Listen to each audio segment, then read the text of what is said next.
getting back, distracted from the delicious chocolate. I've got a question for John. You truly are an international fitness and health icon for youngsters and adults alike. But I'm curious, what does good health really mean to you? I think, first of all, a very good evening to all of you, and congratulations to the Aashish Contractor for the launch of this lovely book. Um, I think health for me, I've always said is, being an actor, you're not just a model, you're a role model, and it's very important to lead by lifestyle. And for me, I wake up really early in the morning, embarrassingly early, and sometimes I don't know what to do, but I wake up at 4:30. I train. My day begins by 6:30, 7 o'clock, and I usually sleep by 9:30. That's pretty early because I have my dinner early, in case I'm not working. And it's something that's very important, especially for the young kids out here that are very impressionable, and everyone at large. I don't drink, I don't smoke, I've never done drugs, and I think it's something that I don't scream out about, but I think somewhere down the line it's helped me in my lifestyle, and I think good health is about good food, a good exercise routine, and good sleep. So I always say it's like a tripod stand. Without one, you kind of collapse, and it's important to have, uh, you know, uh, all three in your life. Thank you. You've had a chance to go through the book before the others have. Was there anything that particularly stood out for you that you'd like Dr. Contractor to elaborate on, clarify, speak about? Yeah, actually, there was an article that was very reminiscent of what page was it, 12, 13. There's an article that was very, one of the chapters on risk factors that was very reminiscent of something that happened in my life. And here it says that, here it speaks about, your doctors keep telling me to quit smoking, but look at my uncle Dinshaw. He smoked one packet a day, red meat, eggs and, you know, alcohol, etc., everything. And he survived till the ripe old age of 92.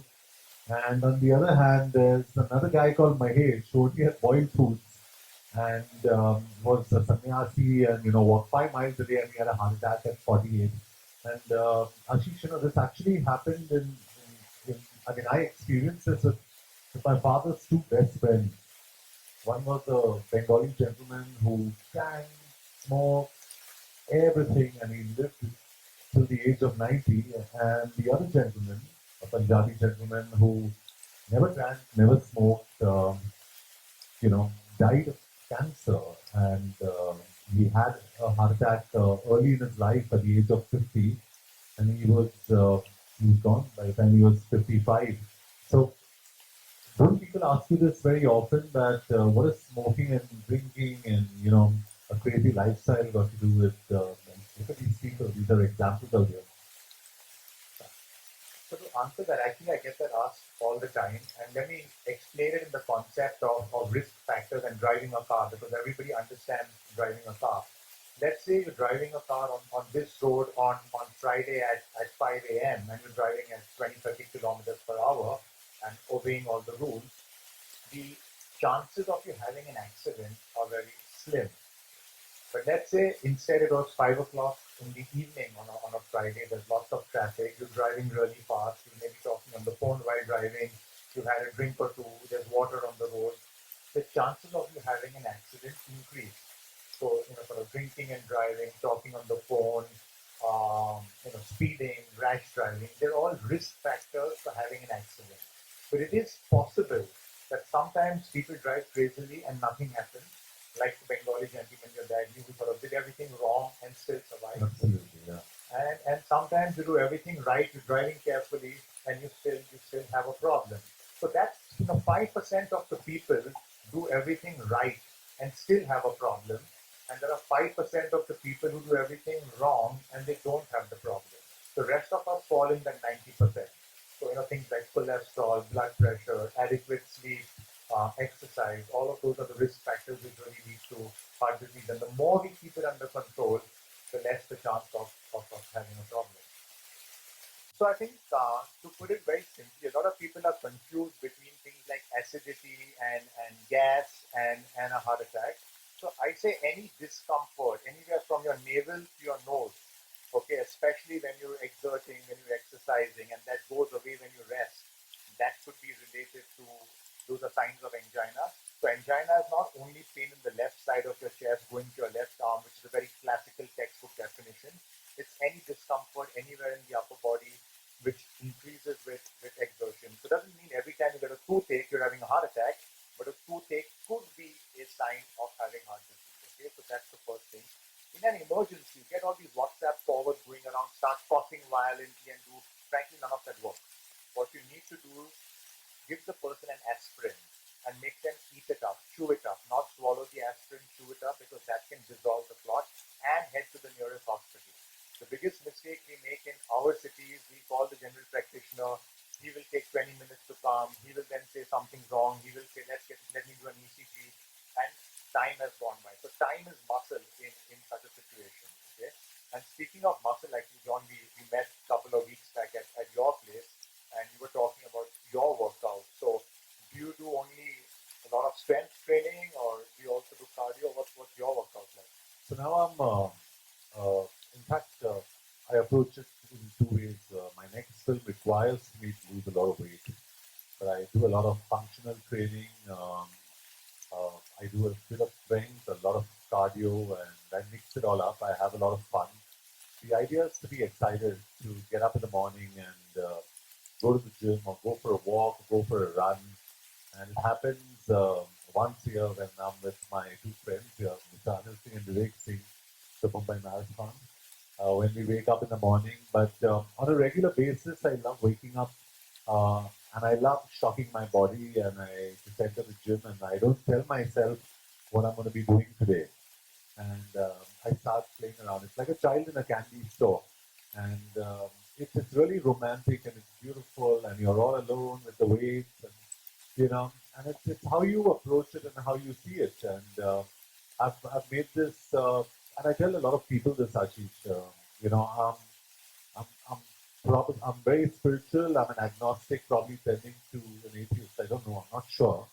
But I tell people that the only church, the only mandir, the only mosque is that gym or that place where you work out. Could be the road as well where you walk, and you need to worship your body, and it's very important, and that should come paramount. And I try and inculcate the same thing with a lot of youngsters who ask me questions, and I keep telling them, Ashish, and you can correct me if I'm wrong, but I tell them it's not about big biceps, it's not about six packs, it's about what your core strength is and whether I could beat Dhananjay. I think Dhananjay can outlast me, completely outlast me, in any marathon. He can run circles around me, and I think that's very special. What he does is very commendable. For all you guys who think it's easy, trust me, when we stand there in the mornings and when we look out, um, what you guys do is really commend. To cross that line is absolutely fantastic. So a big hand to you again. I think you're a real hero. Great. That's also featured in the book in a very notorious manner, and we won't talk about that right now. What about recent news? There's been a lot of recent news circulating, be it internet articles, forwards, etc., about cholesterol is no longer a dangerous substance. What does that mean? Okay, so there's a lot of WhatsApp sort of being forwarded around that, no cholesterol is no more, I'll use the exact words that the US FDA used, no more a nutrient of concern. And what that means is the confusing bit is there's cholesterol in the food you eat and there's cholesterol in your body. So the cholesterol in the food you eat only comes from animal sources. So if you're a vegetarian, things like milk, for example, milk and animal source will contain cholesterol. So the cholesterol you eat in your food, which is classically there in Parsi delicacies like eggs and shrimp and all of that, is not converted to cholesterol in the body in a one-on-one. Your liver is actually a factory that makes cholesterol. So a lot of your cholesterol levels are somewhat genetically determined, and the saturated fat that you eat in your food, which is even there in a vegetarian diet, converts to cholesterol in the body and it blocks the arteries. So the fact that cholesterol, we don't need to bother about it and it doesn't sort of block your arteries, that's not true. It's just that the cholesterol levels in the food that we eat are not that significant. Speaking of food, do you have any specific dietary restrictions or do you? No, I eat 3, 4, 5 times a day, but my trainer asked me to have a cheat meal. I don't think I've had a cheat meal in I don't know how many years. I haven't touched aerated drinks in 20 plus years. I just, I think it's a way of life for me. So it's not me beating my chest and telling people, hey, listen, today I avoided having this, avoided having that. I think I enjoy the space that I'm in, and I love party food. I love party food. I love my partner, machli. So, but at the same time, I'm predominantly vegetarian. I have egg whites and I have complex carbohydrates, like I have my oatmeal after my workout, and I just feel good about myself, and I try and keep it clean, and I try and keep it really, really light. So I'm very energetic from early morning, and I really don't feel tired. But towards 9:30, I start building like a flower, like I just go down like this, because I think I need another pit stop of food, otherwise I'm gone. So what kind of motivates you to be this consistent and this regular? One thing we tell our patients is that it's not doing dramatic things for a short period of time which is going to give you success. It's doing relatively simple things, but again and again and again, which is sort of going to give you that long-term success. So, what's the driving force? I mean, is it your profession? Is it? Yeah, I think to be partly true, and if I must confess, it's also my profession, but it's also a way of life for me. And I think I'm the perfect example of someone who doesn't go into any extreme cases of doing things to change myself around. I think it's gradual, it's progressive, and I take a lot of care when I kind of have to lose weight, or when I have to put on weight, when I have to run, when I have to do strength training. So I really don't get excited about being dramatic about it, but I'm careful with my diet. Sorry. Okay. We're closing it at 6:40. May Okay. I open the floor up to questions? Okay. So actually, before we'll find a question, right? Yeah, please. So, but before we sort of open up the floor to questions, and while I just want to say a few thank yous.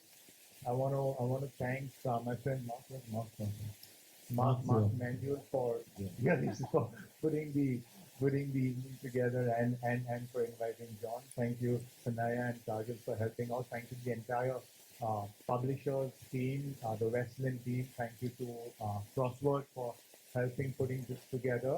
And this book actually is a distillation of all that I've learned from my patients.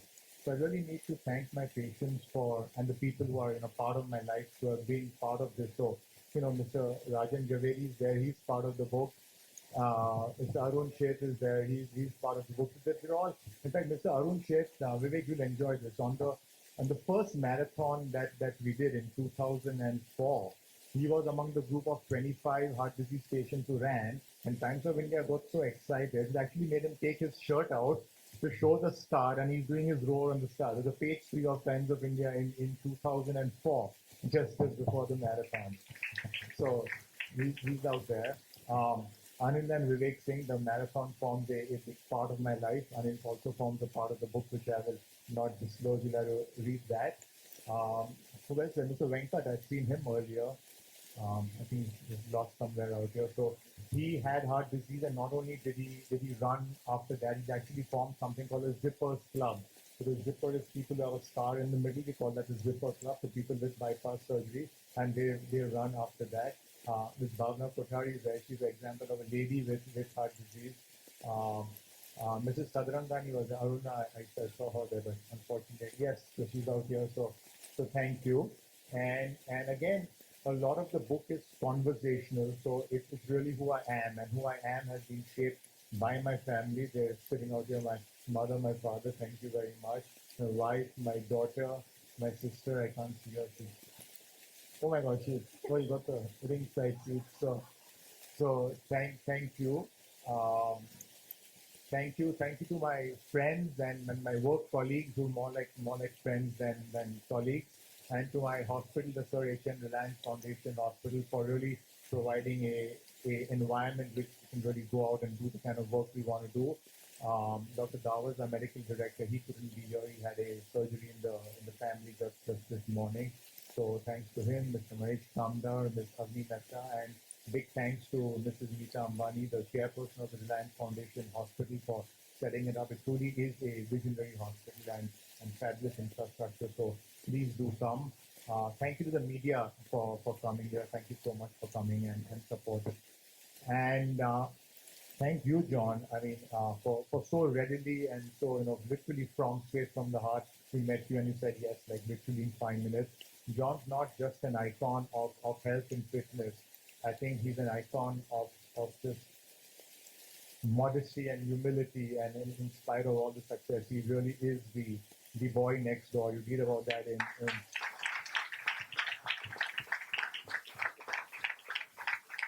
you read about that in papers and magazines, and often these things sound very cliched, but in my experience, I can certainly say that's not a cliche. So, and thank all of you for taking off time and for honoring me and coming for the book. So, we'll open up the floor to questions from the media, from the audience. Yes, the youngest person has a question.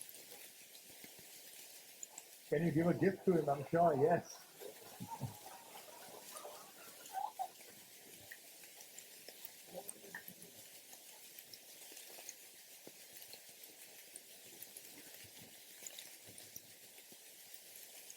A bit chocolate? A bit chocolate? That's a good thing. Thank you. Thank you. It's really kind.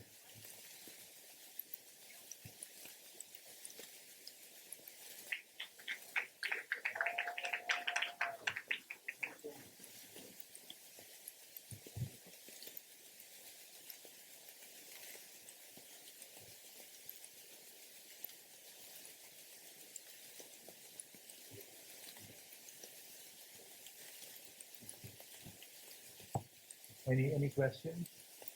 We're taking questions from the audience, and then you can also take questions from the media.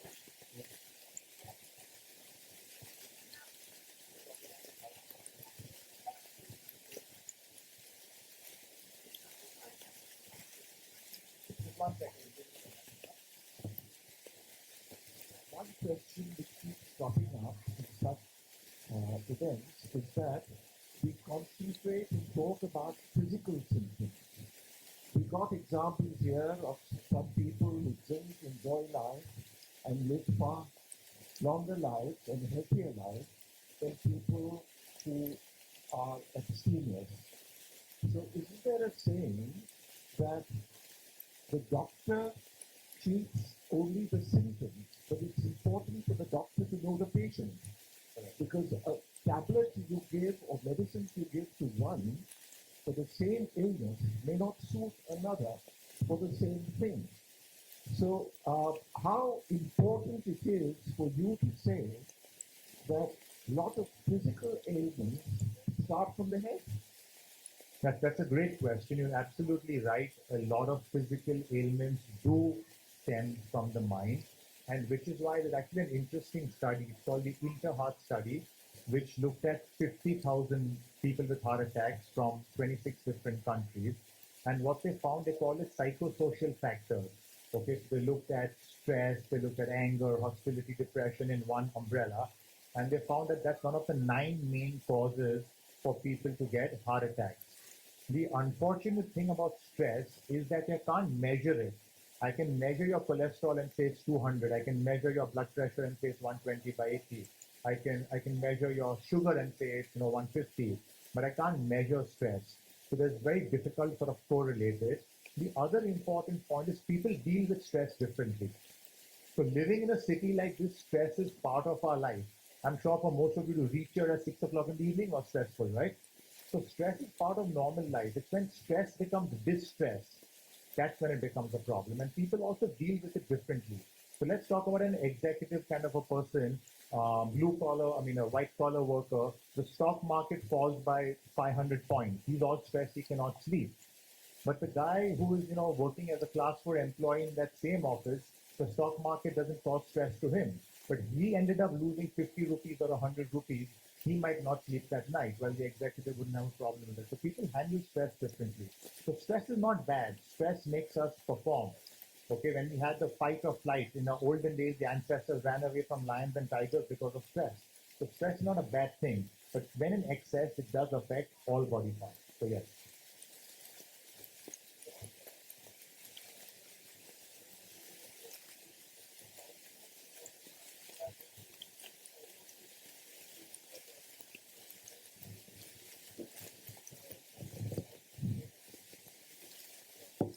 Yeah, it's regular for me. It's normal. I just change the kind of workout I do and the kind of diet I have. But it's systematic and it's a long process for me. I can't do it quickly and I can't do it overnight. I wish I could say that, but I'm not Superman. So it takes me time, but I increase my cardio. I increase the time I run for. Stuff like that. So it's just regular. I mean, I could sit here and talk about it the whole evening, but it's just about lifestyle.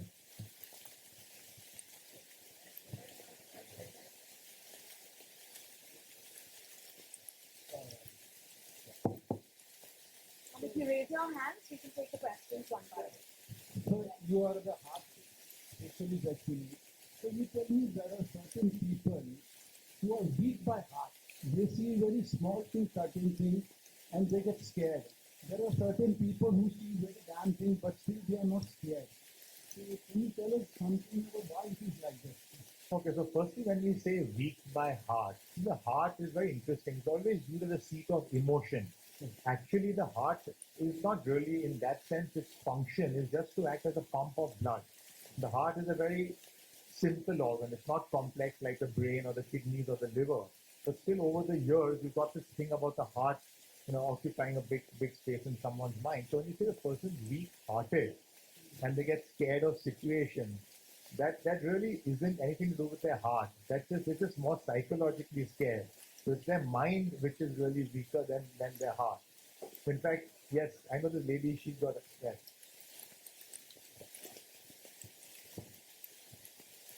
The actual weak heart is when the pumping capacity of your heart that gets reduced because of a heart attack, that's when we call the weak heart. So it's not psychological.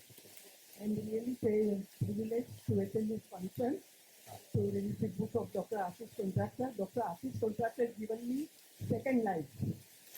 He's telling this point when I became sick in 2011. I got a heart attack and I was very nervous. So he said, until nothing will happen, just hold my hand and walk. He has given me second life, and now I'm reduced. Everybody is asking why you are so thin. I said, Aashish has given me second life.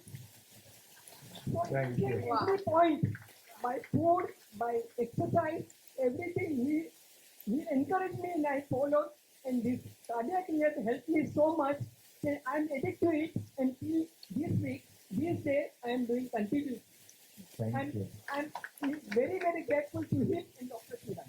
Thank you, madam. So I'm advising everybody to please listen to him, and I think his book will really help to the all Indian people to be good heart and prevention of heart. Thank you. Everybody should read this book. Thank you. Bhavna Ben, I have one request for you. You're saying Yes. everybody should listen to me. Just talk to my wife after the show. Just But she is not heart patient. just have a She is word. not heart patient. I'm very, very grateful. I say no words for Dr. Aashish. Thank you. My question is for John. We keep hearing that you should wear these gadgets like heart monitors, etc. Do you think it's important? Would you use it when you're doing cardio so that you know whether you're pushing your limits or Yeah, I honestly see nothing wrong with it, but today I've probably reached a point when I'm running. I know when I touch 160, when I touch 165, I know when I'm going up to 130, I know when I'm really down to 80, 85. So it's also because of years of training, I've understood my body. I know where I'm meant to push till.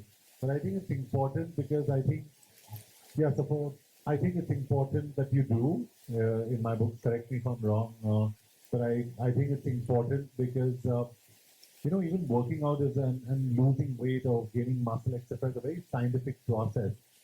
For example, some people like me, if we, or in general, if I run above 165, I'm burning muscle. If I run below 130, I'm wasting my time. But if I'm running between 130 and 165, I'm probably burning some amount of fat.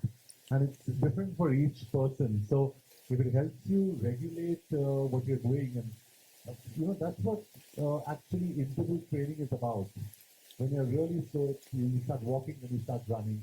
It's about keeping your heart rate at a certain level to kind of burn some amount of fat. And I do recommend it, and I've tried all HRMs in my life and heart rate monitors in my life, and some work, some don't. So for me, it's more like what's the next best thing that I can try? I guess it's intuitive for you. Now you sort of learn to, It's intuitive. you know when you're at 160 and you know when you're at 130. I know exactly, when I'm on the Stairmaster, and I know by the 13th minute, I know I'm going to be at about 164, 165.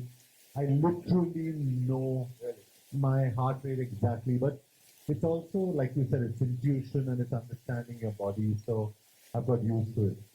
This is one of the patients of Dr. Contractor for pretty long, 14 years. I was detected with a blockage, and when I went to the hospital, I think he gave what encouragement and what regime, and that helped me not getting operated, not having stent, and still I'm running myself. For 14 years, I'm going to the cardiac care, and only because of his inspiration. And when I saw this book, I have sent it to almost 15 people, saying that you should follow this, and then your life can be better. Thank you very much, sir. Thank you. That's probably the best testimonial coming from Auntie and coming from you, sir. Auntie, you said that he held your hand and he made you, and you're thin. I need to hold your hand because I need to lose weight now. So I'll hold your hand and then we go for walks together. If you hold her hand, the heart rate might go up very high. And I'm a little worried about that. That 160 zone might be exceeded. All right. Yes, ma'am. My question is to Dr. Contractor. My husband underwent bypass surgery 15 years back. Yes. And so only 3 days he is very busy schedule in office. So he's not like saying getting time to exercise or he just too tired for that. So I'm not about the rehab part of Yes. it. I was interested in knowing about it. So actually speaking, one thing I don't like is no timeline. So whenever people tell me that, I see, because you got an example right out here. This is one of the busiest people you could ever come across, and he's you don't find the time, you make the time, right? It's a matter of priority. I tell people something very simple, and you need to tell your husband this, that every time every day that he brushes his teeth is a day he needs to exercise. Okay? Because what happens is when we brush our teeth, we consider that part of our daily routine. We don't think we've done something special, right? You don't go and tell people, you know what, I brushed my teeth today. Because that's part of your life. But when you exercise, you go around telling people, oh, I exercised today. So you will gain success, not the day you feel happy when you exercise, but the day you feel unhappy when you don't exercise. And there's a difference between the two. So it's just small, simple steps. It doesn't mean that you don't have to run a marathon, though it's good too, but you can just walk for 15, 20 minutes, 5, 6 days a week. That's good enough to get started. Once he does that, send him over, we'll talk. Aashish, I have a very interesting way of saying this, and I tell people this, especially youngsters, because they understand this language. And I say, you do anything to meet your girlfriend. You find time from anywhere. Let workouts be your girlfriend. Start dating your workouts. Yes, back in 57, so I think. No, no. There's no age. There's no age. There's no age for a girlfriend or for a workout. For both. Someone else who's not got a chance. It's open to the media as well. Yeah. If the media has any questions. Media. Ah, yes. Sorry to ask you this question, Ah. but this is a very delicate question which I'm going to ask you, Ah. sir. I hope you don't mind. Ah. Since nowadays we have lot about bypass surgery. The thing is that many people are scared and they come to understand what in the bypass surgery they do, they put the stent for what they put it, that is hardly costing for $2 or $3, and whereas here the people are charging more than a lakh of rupees. And sometimes it is given to understand that whatever the price that is there, that also the fees is people change it nowadays in the hospitals and all. Sorry to ask you this question. So could you Okay, let me answer it. So since you're asking the question, let me answer it quickly. We won't dodge any question. The thing with any of this, so first of all, stents don't cost $2 and $3, and I'm not manufacturing them, so I can't tell you the cost. So what people tend to miss out, and any medical innovation, the amount of research that goes into doing it, and they have large-scale studies involving thousands of people. So all of that cost is also there. Having said that, a lot of costs of what we do, the end product in a hospital, is also a lot of taxation, government taxes, etc. So it's a fairly complicated topic, and certainly it's not that there isn't wrongdoing in the medical profession or there isn't wrongdoing in the healthcare industry. There is, but it's not quite as easy as you say it that it is, and doctors aren't sort of just sitting there out there to literally, gouge people out. Yes, the lady at the back had a question. Yes.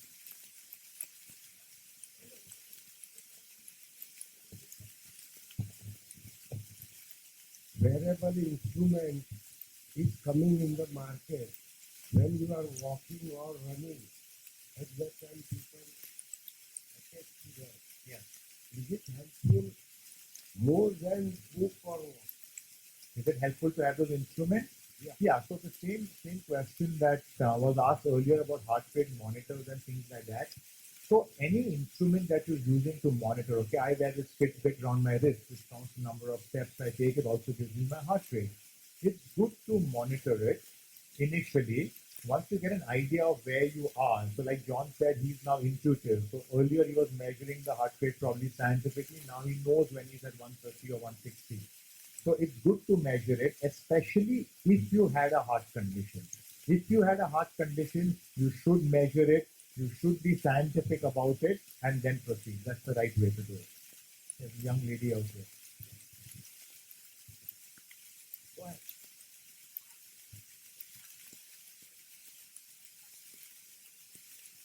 Okay, very, very interesting. How old are you? We're 12 years old and you're asking this. Okay, so the 12-year-old.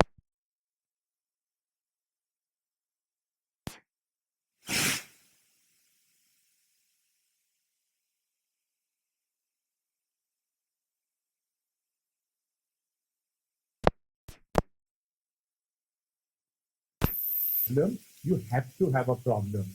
It's not what we call a fait accompli. It means your risk is more than someone whose parent or grandparent hasn't had the problem. So you need to take a little bit more care, but doesn't mean you will have the problem, okay? Dr. Contractor, I'm sorry. We're running in at 7 o'clock.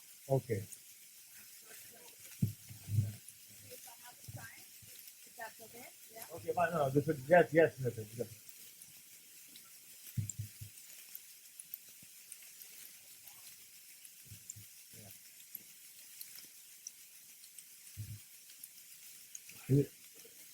You had to have a controversial question, right? At the end. Oh, yeah, she'll answer it, yes. Please answer why is every doctor not pushing patients for time? Ah, ah, ah.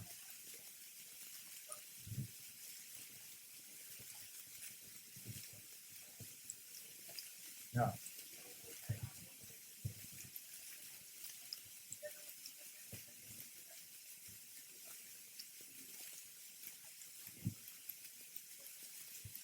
Yeah, well, thank you. That answered your question. So basically, the thing is that as more doctors are getting aware of it, they will encourage patients more and more. I'll talk to you after this. And with that, we wrap up. Thank you so much, John Abraham. Thank you, Dr. Contractor. Yeah, I request no one to come up on stage.